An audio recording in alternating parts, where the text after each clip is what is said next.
You're listening to the Simplifiers podcast, where we take topics in business and in life and simplify them. And friends, I want to talk about your brain. What's happening upstairs that might actually be changing the course of every aspect of how you run your business. And there's this little thing called flow state. I really want to tackle that and simplify that so that we all can get into the flow easier, faster, smoother, and with grace and compassion, not only for ourselves, but for our coworkers and clients. So how are we going to tackle such a big, heady, no pun intended, topic? I had to find the right guy. My friends over at the School of Calisthenics, Tim and Jacko in England, are brilliant people, and they had recommended me to our special guest today. And his name is Scott Robinson. He is in fact called the Brain Guy. He's a senior lecturer at the Academy of Applied Movement Neurology in London and also online. He's the creator of neural flexibility and a master healer. He's also a conscious business facilitator, presenter, and a practitioner at the Integrated Vitality Retreats, which happen to be opening back up in Bali very, very soon. So I'd like to welcome to the Simplifiers podcast, Scott Robinson. Hey, Scott. Mary, what an introduction. Thank you for having me. It's great to get to be here and have a chat. I'm so glad you're here. And I'll just say it now. When I heard your episodes and conversations with my very dear friends, Tim and Jacko, I was like, okay, obviously, Scott needs to come on to the Simplifiers podcast. We need to have this conversation, but I want to apply it to business because while Tim and Jacko are incredible athletes, and there is so much there, I think it can translate over into the business world, right? Well, this is the thing. So we say you have a brain, you have a mind, and that literally governs everything in our experience. So yeah, if we have influence over the brain, influence over the mind, then we can just apply that influence to whatever area of life that we want to, and that's where we'll experience the output. And I think for me, that's when I try and explain this to people, because I think most people have an idea of the way we look at the body is we specialize, because in our medical paradigm we specialize. We've broken it up mechanically into a bunch of different pieces, and we have a specialist for each piece. But when you look at the brain, well, if the brain does everything, if we're going to have an influence over the brain, then really there's not really any area of life that we can't affect positively and in profound ways. So physical body and peak performance there, relationships, business, all things, right? Absolutely. Yep, absolutely. So that's the thing. So for me, I work with all of that. And I used to say to people that we were really only limited by what I held in my awareness, because if we could only affect the things that I was aware of, and then we could sort of go to those brain circuits and go to those areas of mind, and we could play and we could improve things. But then we're kind of tapping into kind of the area that we're talking about today. I'm really excited about the topic that you've chosen to explore, because when we explore that, we really take the handbrakes off, and we start to explore the limitlessness of the mind, and then we're not even bound by my awareness or your awareness. We can literally just kind of let go and explore the limitlessness that's there, and then there's kind of limitless the results available. And so I encourage anyone that's listening to us right now, go grab a journal, grab a pen, be very willing to press pause at any point, just let it simmer and marinate and percolate in your heart and in your mind, and take this step by step. So Scott, I want to start first on defining what flow state is. How would you define that, and what's actually happening inside our brain when we want to get into the flow? Okay, so I think the way most people know it, I'll explain it in this context first, is via sport and via athletes. And so we hear these high-level athletes tell stories about everything just slowed down, time slowed down, it's the sound everything went silent. And I just knew what was going to happen, and I could see it, and I could see it unfold before it even happened, and I had all the time in the world, and it was maybe only a period of 3 or 4 seconds, but it felt like 3 or 4 minutes. And so for me, I used to be a high-level athlete, and I only experienced that once, but it was like a buzzer beater play. I was fighting in Taekwondo. It was Belgian Open, quarterfinal. I was down by 2 points, a couple of seconds to go, and that happened. Yeah. Everything slowed down. I literally saw I saw my footprints light up on the ring, on the mat in front of me. I saw the footsteps that I needed to take light up, and I saw exactly what the other guy was going to do. I saw exactly what I was going to do, and within a couple of seconds, I scored 2 points and won the fight. And nobody knew what happened or how it could possibly have happened. It was the most surreal experience. The way we would explain that in more neuroscientific terms is that what we're talking about is our brain slowing down to a theta state, which means your brain waves, or essentially you're slowing the world down. You can look at it and say, some people explain it in terms of the brain going into a gamma state, as in literally brain waves are going so fast that everything else slows right down.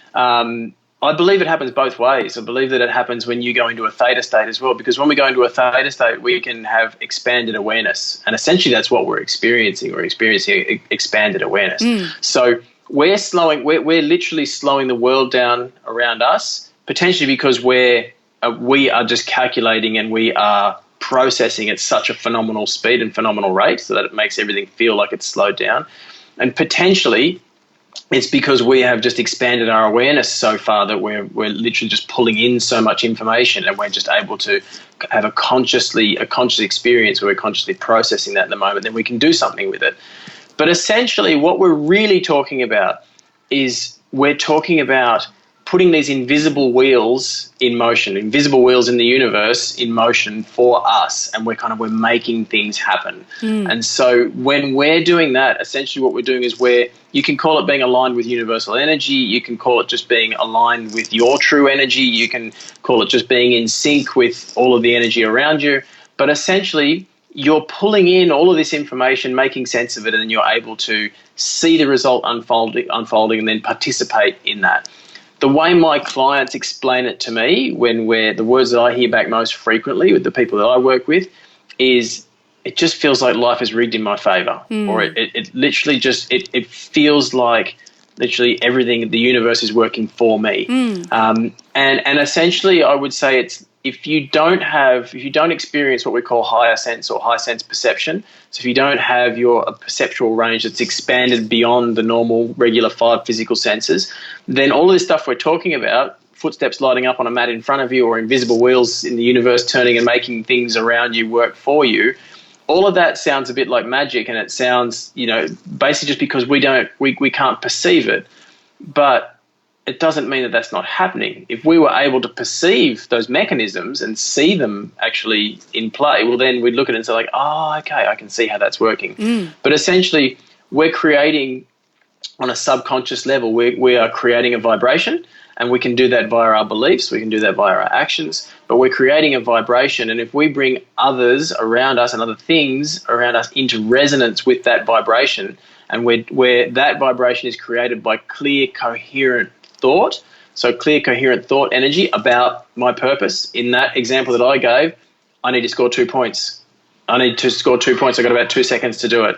And, and so there's a clear, coherent thought, there's a clear, coherent intention, and you bring other energies and other energy fields into resonance with that vibration.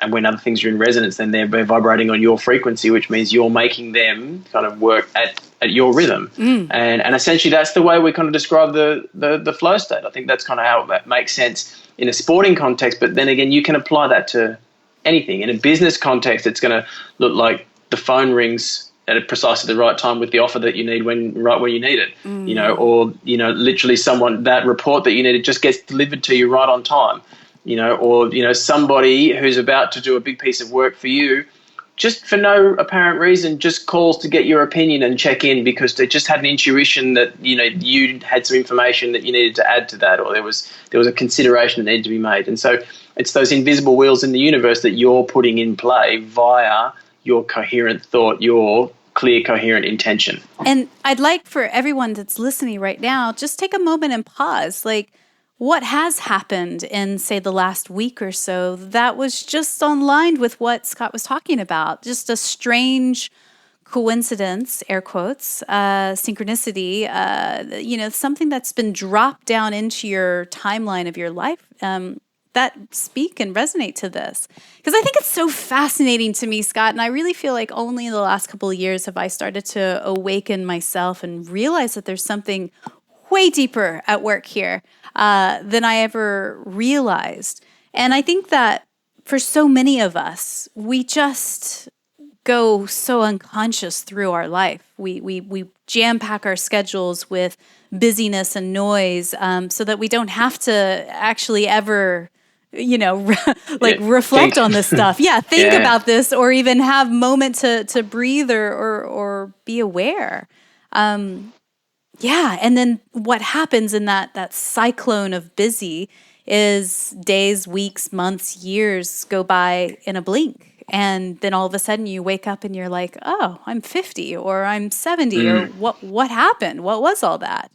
The scariest movie I ever saw was the Adam Sandler movie Click, where he gets the remote control the remote control to life, and he starts fast forwarding through life. But then the remote control he's fast forwarding to get to the good bits that he wants to, his promotion or intimate relations with his wife. But then the remote control has an auto preference function, and it just starts automatically fast forwarding his way through his life. And I remember looking at that, it's probably 15 years ago. I remember and it scared the life out of me because I just retired from competition and I'd started working full time, and it was all consuming. And I remember looking at thinking, and I was kind of starting to experience work stress. Yeah. I hadn't identified it at that point as what it was, but I was experiencing work stress. And I kind of realized, like, that could happen. I could blink and it's going to be 20 years. Like, I could miss my whole life if I'm not careful. Yeah. And I think it's a huge point. So it's just, I would say it comes down to predominantly, it's more complex than this, but predominantly two issues. And we look at stress and the effect of stress on the brain, and the fact that the brain is trying to go unconscious. The brain is it's encouraging us to do that and trying to get us on the autopilot. And so the brain demands a huge amount of energy, which means, and from an evolutionary standpoint, it just wants to survive. And it knows, quote unquote, it knows that its best chances of surviving is if it can be incredibly efficient about its energy consumption. And so the way it's more efficient about its energy consumption is by just running programs. If it just runs automated programs, then that consumes way less energy than consciously having to calculate and compute every moment in your day. So when you talk about going unconscious, that's precisely what the brain's trying to do. It's just trying to get us into patterns and just get us doing those same patterns day in, day out. And that's that case in point where you're driving your kids to school and you don't even remember the drive at all. Or completely. You go grocery shopping and you buy the same exact things because that's just your brain's turned off. It's just what you do. Yeah. Yep. Yeah, exactly. And then when we overlay that with stress, so when we experience stress, we lose access, or at least we lose a degree of access to the conscious mind. And the conscious mind is that most magnificent part of the brain that it's what makes us human. It's the most highly evolved part of the brain. And so when we lose access to that, we literally have blood gets shunted to the brainstem, which is the most ancient part of the brain, and we call that the reptilian brain. And then when we're there, we're far more reflexive. So we're far more reflexive. We're more emotionally reactive, and we're less intelligent. We're by definition less intelligent at that point. So you kind of think about it, if the brain's trying to get us to run on autopilot, and then I'm going to experience stress where I've got less intelligence at my disposition. Well, my experience of life has to be greatly reduced, and really I'm just going to fall back onto patterns. And because I'm less intelligent in that moment, they're probably not going to be the patterns that I'd ideally choose. And so many people, I think, just end up in these patterns, and we can be there for such a long period of time. And so you're getting conscious and getting that clear, coherent thought, and getting yourself aligned with who you truly are and what you're truly here to do. That's really, really powerful. And I think once we start to experience that, well, then we're sort of starting to tiptoe down that road to maybe eventually getting ourselves into that flow state. So I've been really fascinated in reading books and learning as much as I can, just absorbing like a sponge when it comes to this stuff. So Kim Chesney with her book on radical intuition, or Dr. Joe Dispenza and Becoming Supernatural, those kinds of things.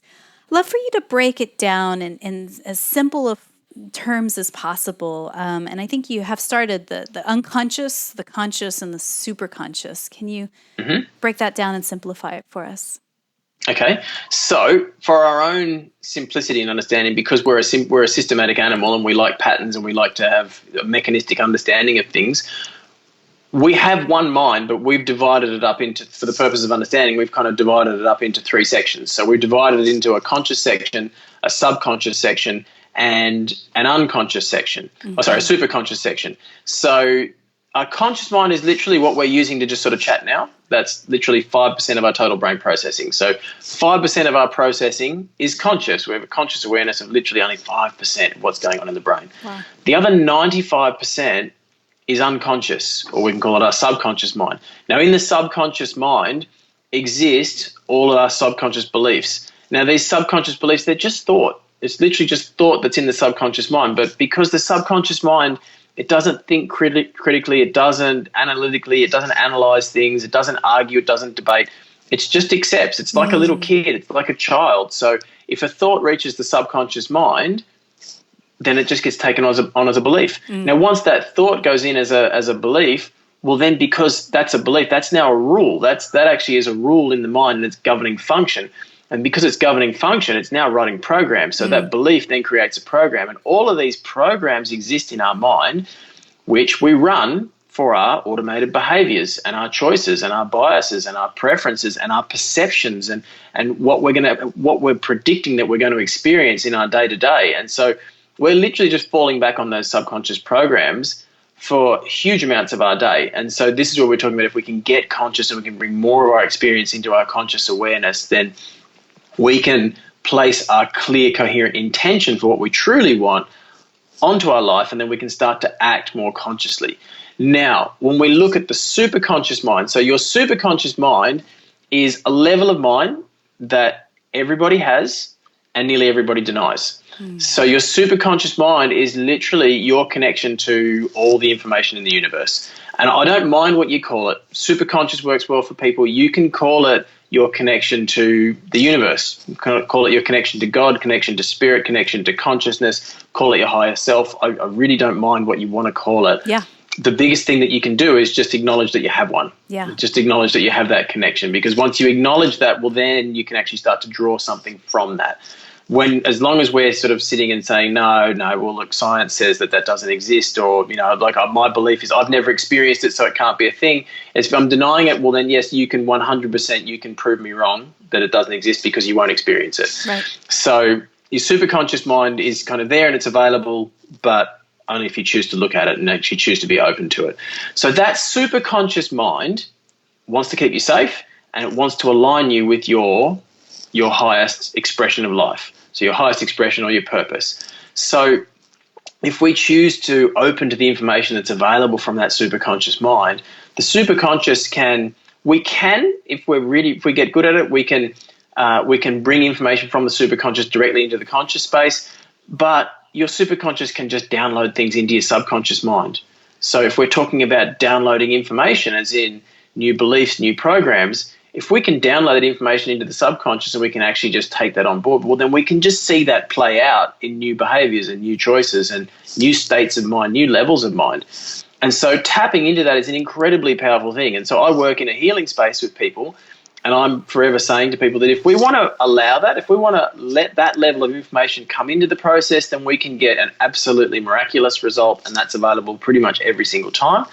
Same thing when I work with clients in business. We can get miraculous results pretty much every single time. Mm-hmm. But if we want to deny that that's available or deny that it even exists, well, then literally all we're doing is then I just become like every other practitioner out there, and we just fall back onto my memory and experience. And so then we're just dealing with, okay, it's just my clinical best guess as to, I've seen 20 other people who had a similar condition to you, 14 of them presented a certain way, so I'm going to guess that you're going to be like them, and we'll do what roughly worked for those people, and we're just guessing at that point. But there's a higher level of information that's available to all of us, and if we want to pay attention to it, we can get what appear to be miraculous results. So much there to unpack. And it really, thank you so much for breaking it down in those three ways. I think that hopefully is building a picture in people's minds to apply it into both their work life and their life, their whole self, all of it. And I guess my question because I can imagine my most pessimistic friend in my head right now wanting to go, yeah, but I have him very clearly in my mind right now. Yeah, but Scott, how do you know that that's like when you hear these like downloads, those divine nudges, if you so well go, how do you know if that's real? Like, how do you know if that's the right thing or if it's in fact your inner critic speaking, to differentiate between the two voices? Okay, so it's what do you align yourself with? And it's like, so we can set a clear intention for truth, clear intention. So again, you have that level of mind which is connected to the truth, like the truth in the universe, not just the perceptual truth, the truth that we've perceived in humanity, because we observe things and then we try and figure them out and then we call that truth. Yeah. And it's not to say that our scientific paradigm's done a bad job. It's just to say we can only work with what we've observed. Yeah. And our scientific paradigm is evidence-based, which is great, but evidence-based only tells us what's happened in the past. So it doesn't tell us, it doesn't predict what's going to happen in the future, other than something's happened really consistently in the past. And so that's really all we're saying. Now, so with the superconscious mind, and how do we understand that? How do we know we're getting that information? I love the words. There's a book by Sarah Rowland around your third eye, Third Eye Awakenings, I think it was called. And I remember her words in there and it's basically speaking to the same level of mind. And she was talking about gaining intuition and learning to have intuition. Her words were, and they were beautiful. It was just start a conversation, start a dialogue with your higher self. And what made the most sense to me is when she said, start a conversation with your higher self. It'll be a one-way conversation for a while. But at some point, if you just keep that dialogue going, you'll start to receive something back. So for that skeptical mind, you can start a conversation with your higher self. And if the first thing you do is say, what's the truth of this situation for me here right now? Higher self, please tell me. I need to know. And then I just hear silence. Well, at that point, if I just look at it and say, waste of time, didn't work, yep, he was full of it, well, then I've just shut off to that in the future. So what I've just done is I've just reinforced a limiting belief that I don't have that available. Okay, and again, like I said, if you want to prove, if anyone wants to prove me wrong, you can make yourself right about your ideas and your beliefs, and we can all do that. We can all create our own reality around that. So I'm not going to argue with anybody who feels skeptical about it. But what happens in your brain is when you pay attention, and remember, you're accessing 5% consciously. There's 95% going on below your conscious level of awareness. So your brain is understanding and perceiving things that you're not consciously aware of. So if I want to sit here and say, no, that didn't exist because in 5% of that finite box that's up there in my head, I wasn't aware of anything. So that I'm sorry, it didn't happen. Well, I've just shut off to the possibilities of what may unfold down the track. Now, my experience in healing and how all this sort of worked for me, and I think this will hopefully give people an understanding of how this can develop.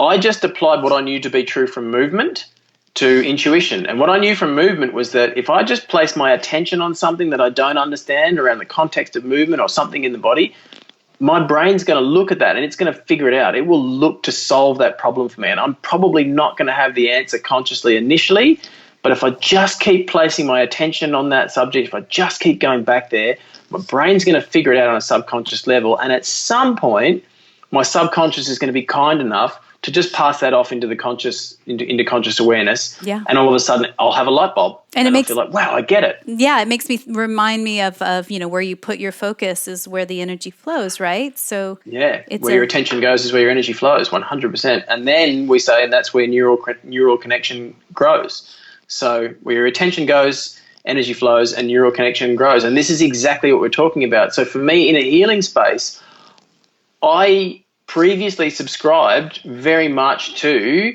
the physicality of the world. And I believed that, we needed to have touch to be able to transfer anything. And I didn't believe that the thoughts and feelings and emotions could transfer. I didn't believe that any of these sensations or these energies could transfer. But what I started experiencing with people was I'd be working with complex dysfunctions in the immune system or in the gastrointestinal system or pain, and I'd start feeling the symptoms. I'd start feeling something in my gut, and it was like, hang on, I'm working with the small intestine and I'm feeling a pain somewhere in my body that feels very much like where the small intestine's supposed to be. Like, that did not make sense to me, and it actually scared me. I found it quite frightening and really disturbing, because that upset my reality. So that completely disturbed the reality that I had set up for myself and the way my brain was attempting to keep me safe. My brain was attempting to keep me safe by predicting everything about my existence around the rules that governed my reality. And when I started experiencing pains and sensations that weren't mine, they were from someone else's body in front of me, that completely messed with my reality, and it felt really scary. It shakes up the rule book, everything that you believed, right? Absolutely. And so then for me, the thing became, I looked at it and thought, well, hang on, do I want to do this? Is this safe? But I thought, no, this feels like it's truly me. I feel like I'm in the right space. I really love doing this work, and I think I could be good at it at some point. So that, you know what, I'm just going to place my attention on it. And I don't, with no expectation of understanding it. But when I feel these sensations, what I'm just going to do is I'm going to look at it, try and understand, and just ask for understanding, or just look and just with the intention of understanding. And for a long time, nothing came. I didn't understand it. But then eventually I started getting these insights. I'm like, it's the body in front of me guiding me as to where I need to go. It's literally pointing me to the next step, and it's showing me where I need to go. And I was getting all of this information that initially just scared me. And then once I placed my attention on it, my subconscious understood it first. My subconscious understood it completely first. And then once it understood it enough, it just passed that information off to my conscious mind. And then I had conscious awareness. And we call that intuition. Yeah. And that's basically how you develop it. And every time you experience those things and you place your attention on them, you're creating new synaptic connections, new neural connections around that level of information. So the information that you believe that you have no experience of, or that you believe you have no connection to, or you believe that that just doesn't exist, all you need to do is place your attention in that space. Your subconscious will pick it up. Your subconscious will build enough connections around it until you just reach a critical mass of neural connections, and eventually then you can have conscious understanding. And again, then we just say, okay, I've got amazing intuition around that. But that's a process that you've built and created. And what you just said there reminds me, and it's akin to, in the physical world, the first time I ever went scuba diving. Very scary going under the water. You can train for hours in a pool, but when you actually get out in the ocean, it's a whole other experience. And the very first time you do it, anything, it's very, very scary. But with repetition becomes mastery, but with also a deepening of the work. And it sounds like that's what's at play here, that permission to trust that there is a deeper oneness or connectivity with all things, all people, that there is some wisdom that you can tap into. I think, it's scary as hell to say that out loud, but in reality, when you give yourself permission to do it and be open to it, and with repetition, the fear goes away, right? It dissipates. And then you go, and it's a much deeper understanding of how the world works, right? Yeah, absolutely. And there's different ways to go about it. So what you've described, you can go about it by repetition. And those people who are open and who are progressive and want to explore like new heights, new levels of mind, new states of being, they're probably familiar with those processes, and they're probably familiar with, like, you know what, I'm just going to put myself in that space. I'm going to get comfortable being uncomfortable. Yes. And I'm going to figure it out. And then by repetition, I'm just going to remind myself with positive reinforcement, I didn't die. I'm actually okay. I survived. I think I'm all right. And over time, I can have enough of those experiences that potentially I can take on that information, and it can go through that buffer of conscious noise. It can reach the subconscious space, and then potentially I can create a new subconscious belief around I am safe in this situation, or I am capable. I work with it very differently. I'll just go to the subconscious mind, and we'll download the information we need from the superconscious. What is the perfect belief? What is the perfect program that this body, this mind needs in this moment to express this new level of mind and this new level of function? Yeah. Superconscious has the information. It'll give us the information. We'll then just create a belief and put it in. And then you can just walk away and have it. And that's very, very different. But when you're working with it on your own, obviously, if you don't have those skills, it's a little bit slower, but we can all still do it. Again, it comes down to, like we said, clear, coherent intention. So clear, coherent thought about what do I want to achieve? What do I want out of this? And then hold your attention in that space and just stay in that space and don't judge it. Don't judge it with your previous limitations, your previous limiting level of mind. Just be open to allowing it. Exactly as we just described in those stories about me with healing, and exactly what you just talked about with scuba diving. You can get an incredible result, and then before you know it, you're operating at a new level. And there are no coincidences. This reminds me of a conversation I had recently with Amira Alvarez, and she's talking about how to, on a business level, how to make an income breakthrough. And it's all back to the same thing. She's saying the same exact things, but just slightly in different lenses of how her own personal journey of expanding her consciousness of belief of what's possible helped her go from, making roughly $30,000 a year to $126,000 a year to seven figures. And so, when you hear those stories, you go, yeah, that's right, whatever. But that's my friend, right? But what if it is? And it is, in fact. That I think that that's what we're saying here is that this is, again, like athletes who train to achieve high performance. It's the same thing. Learning to tap into that brain as the control center, as you say. Yeah. So let me explain this a couple of ways really quickly. The brain is the greatest virtual reality machine in the known universe, or in our known universe. And the brain, it's egotistical. It needs to make itself right. So if it believes something, because it's got to make you feel safe, it has to make that reality right for itself, and then it relaxes. Then it's like, okay, good. Yep, no, that reality that I've got, that I'm basing all of my predictions around how I'm keeping you safe and keeping you alive, yep, no, that's good. I've got that, perfect. So if it has a belief and then the world around it doesn't fit with that belief, it'll just change the world because it needs to make itself right.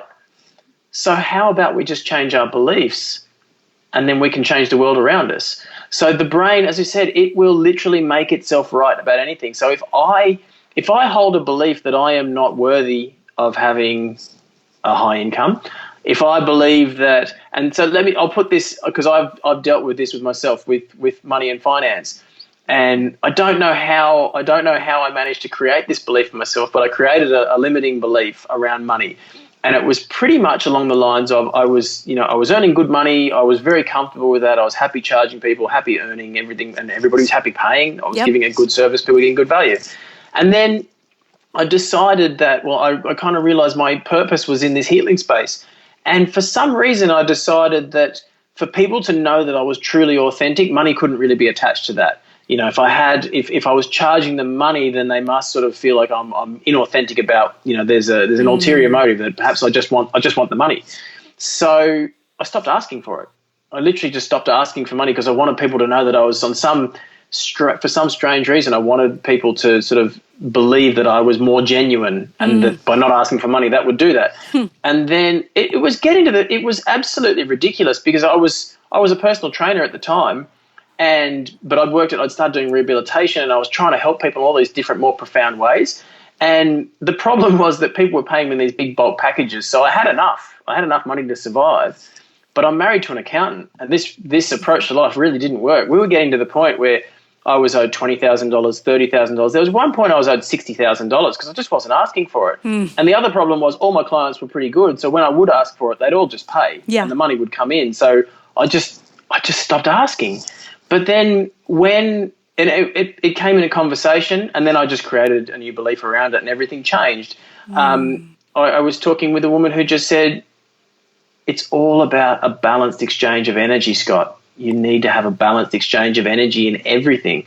And money's just an energy. It's one energy. It's like you're giving energy to these people and you're taking nothing back. You're just going to kill yourself. Okay. And that just gave me permission. Then I realized that was the spark of awareness that just gave me permission.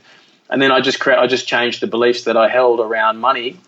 And then all of a sudden I had no problem again. And then everything was fine. So if you have a belief somewhere deep in your psyche that you're not worthy, or that, because you've downloaded a parental belief because the parents didn't have money, and so then you hold the parents' belief that, you're just not supposed to have money, well, the brain will find ways to create that, and we call it self-sabotage. We just literally pull the rug out from under our own feet, and then we just find ourselves not ever accumulating or not having the abundance that's actually available. But when we change that, we literally put those invisible wheels in the universe in play, in motion for us, and the new job can turn up, or the new opportunity just suddenly just appears, and and it's literally just you change. We're each creating our own reality, which means we live in a universe of infinite realities. And if you decide to have clear, coherent thought, what you're doing is you are bringing other people around you into resonance with your clear, coherent thought. And if that happens to be around money and abundance, well, then perfect. You're not hurting anybody else. You just bring other people into resonance with you, and you create the abundance that you desire. And so at its heart, and this is true in healing and with high performance and pretty much with everything, it all comes down at its base level. It comes down to a level of thought energy. And so when we have that clear, coherent thought, and what I mean by clear, coherent thought, because I keep repeating it, is if you have a goal, and this is the people we see on goalcast.com telling inspirational stories, they're people who have held an idea in mind and stuck to it. They've stuck to it and they haven't wavered. They haven't wavered from their path. So what they're doing is they're holding a frequency of thought that is consistent. And so they're creating energy, and they're creating, and everything in our physical material world is energy first. It's energy first. Energy is an epiphenomenon or matter is an epiphenomenon of energy. So it's energy first, and then we create matter from that. So they're holding a clear, coherent thought energy about one particular purpose, and then they begin to create a material reality around that one thought. If you're not holding clear, coherent, and consistent thought, then your energy is going off in one direction where I think I want to do this at work, but then, I've got these other parental beliefs that sort of keep me locked into this existence where I kind of believe like I need to give some money away. Yeah. And then, I'm also a parent, and, parents, we just struggle financially. And so I've got those beliefs, and my energy is going in one direction, but then when it goes off in the other direction, that cancels this first direction out. And then this energy going in the other direction, I just literally create nothing because I'm not holding that consistent thought pattern. So, and that's what we do when we talk about getting into the subconscious space. If we create subconscious beliefs, your subconscious belief is running all the time. Right. It's 95% of the brain. So you've literally changed the frequency in 95% of your mind, which means that's what's running all the time. So if I'm just consciously going to say, you know what, I am abundant. I am living an abundant life.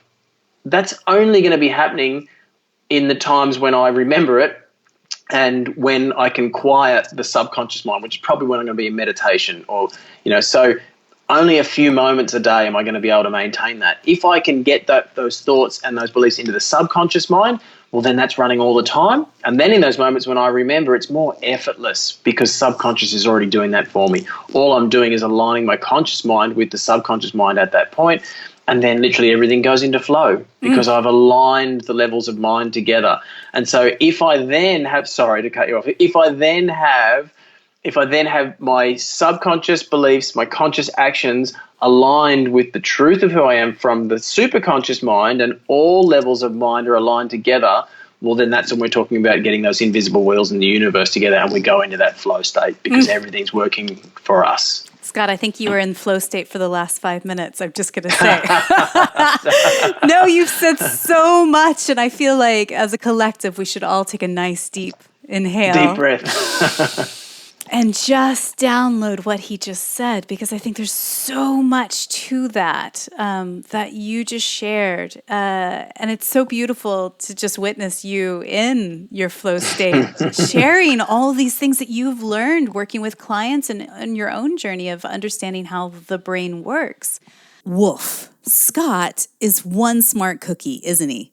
Let me just repeat back slowly what he just said there at the end. Friends, the magic in life is found when you align these three things: your subconscious beliefs, your conscious actions, and the truth of who you really are, which is known in your superconscious. That's when you achieve flow state. So I encourage you to take that and simmer on it all week long. What limiting beliefs are holding you back right now, keeping you from achieving what you really want in your work and life? Now, realize that these are deeply embedded into your subconscious, and that's what's actually keeping you from getting into the flow. In part 2 of our conversation next week, we're actually going to talk more about the how to transform these limiting beliefs and residual stress that might be holding you back, how to tap into that higher intelligence and wisdom that he talks about. It's going to bring you less anxiety and more calm. And then how to translate this into the teams that you lead in the various aspects of your work and life so that you actually can create a conscious business. It's all coming up next week. But for now, let's just pause, breathe, and take in everything that he just shared and let it really sink in this week. I hope that you realize what you seek is on its way to you right now. And I really look forward to hearing your thoughts on this episode. So reach out and DM me on Instagram @the Simplifiers, and let's spark a conversation. But until then, keep going. You're doing great. It's time to simplify.